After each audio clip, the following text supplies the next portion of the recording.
Fine art was kind of, I don't know, it was after high school. During high school I had a lot of, I didn't really have much passion for many things, which is kind of typical of fine artists. We tend to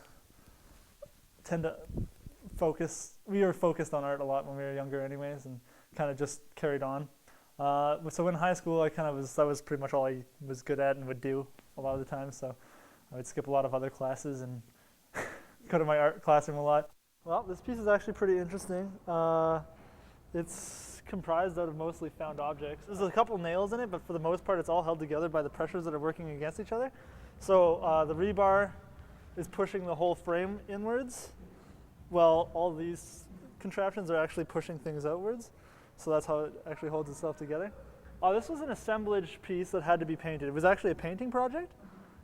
This just goes to show you how far painting can go. It's a sculptural piece, really, but well, I was mostly just trying to play with mechanical devices and trying to create something that looked like it should be doing something, but it was mostly just a work of art.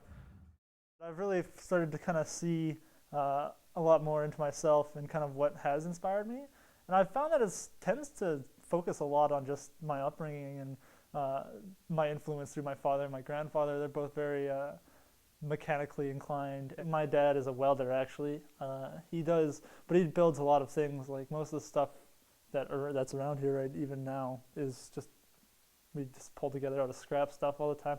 My grandfather rebuilds old cars, and he helped me build my first boat. Lots of things like that.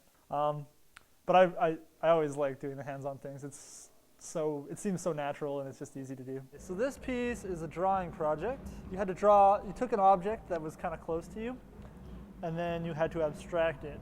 My object was a trumpet that my grandfather had given me. It's more about the movement of sound, just trying to capture that kind of movement.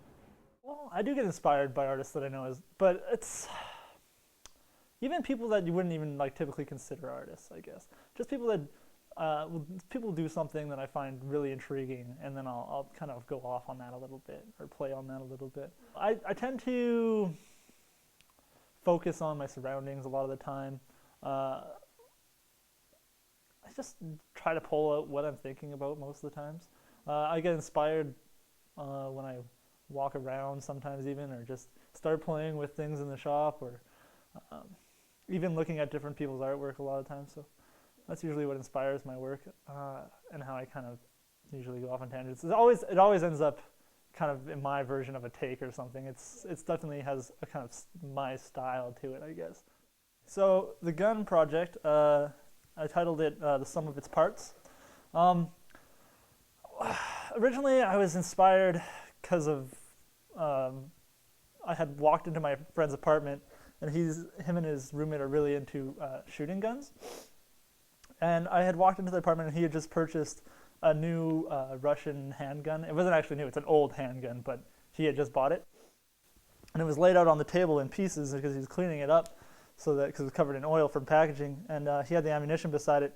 And I felt really weird just walking into a room with a gun laid out on the table. And I don't know, I just really kind of wanted to play off of that strangeness that I felt from being even in a room with a gun, even if it was disassembled. Just knowing what those parts can create is such an interesting concept for me. So I kind of try to do other projects on the side. So if I'm not doing school projects, I'm trying to advance my personal work as well. I do a lot of, but not just in fine art, I guess. I do a lot of drumming, and I teach drums, and I do the odd tattoo here and there. Tattooing is kind of a horror story for any parent. I started tattooing in high school. I hope my art teacher never sees this from my high school, but I blame it on her. She told me one day, she gave us an X-Acto knife and some India ink. She's like, "Oh, don't cut yourself and get this India ink in you because you'll have a tattoo." And then it just kind of escalated pretty fast from that point on. I don't know, I find when you put too much meaning into a tattoo, then you limit yourself to changing because you permanently inked yourself. So I tend to it's more about the moment of when I got it and kind of like the progress that I got it. A lot of my tattoos that I do by myself are more so just as a kind of a learning curve deal. That's why a lot of them are kind of on my leg anyways, because that's the best place to work. Well, you never know until you run with it, I guess. Kind of just got to go for it. I was really unsure about if it was the right direction. Still not sure if it's the right direction. But I've just been kind of running with it and letting it happen and just trying to do everything to my fullest and best and just working with it. So I guess that's all you really need to do. Just run with it.